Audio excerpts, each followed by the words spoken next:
पुनिया श्रावक आदर्श पूजा और भक्ति का प्रतीक है। वह एक ऐसे भक्त थे जिनकी भक्ति की प्रशंसा स्वयं भगवान महावीर ने की थी। राजगृह का निवासी वह महावीर के प्रवचनों के प्रभाव में आ गया और अपरिग्रह सांसारिक संपत्ति का त्याग का अभ्यास करने लगा।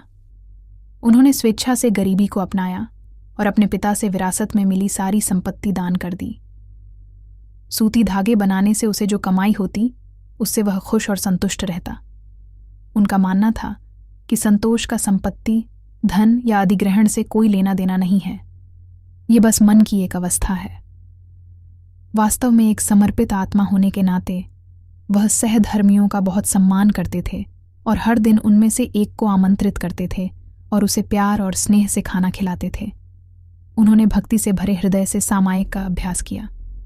सामायिक का अर्थ है एक निश्चित अवधि के लिए संभाव, आध्यात्मिकता, शांति और ध्यान बनाए रखना।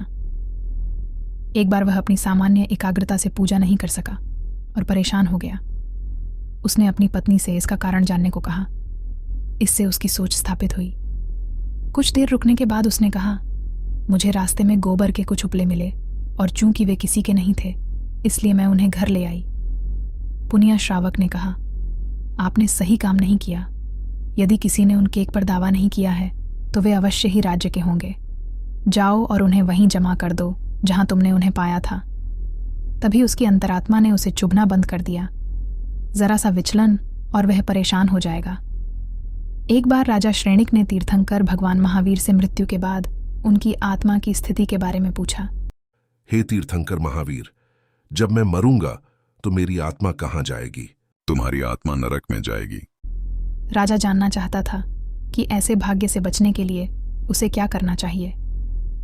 महावीर ने उत्तर दिया, यदि आपको पुनिया श्रावक के एक सामायिक का पुण्य मिल जाए तो आप नरक में जाने से बच सकते हैं।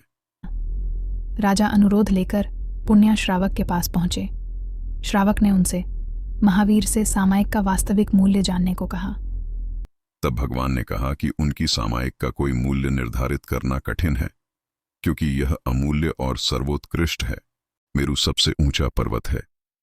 पुनिया श्रावक की एक सामायिक का मूल्य मेरु जितने ऊंचे धन के ढेर के बराबर था।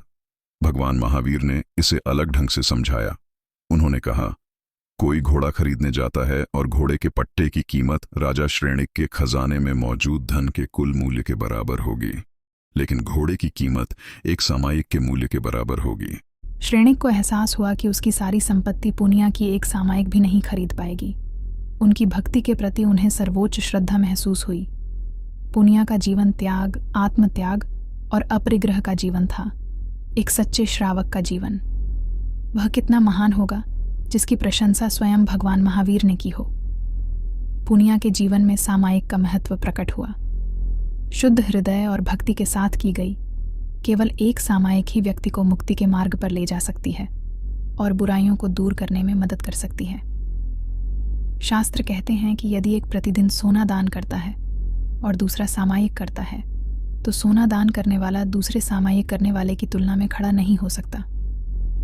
इसलिए आपके शुभचिंतक के रूप में मैं आपको सलाह देता हूं कि कृपया प्रतिदिन निश्चित समय पर एक सामायिक करें और परिणाम देखें कि आप आश्चर्यचकित हो जाएंगे।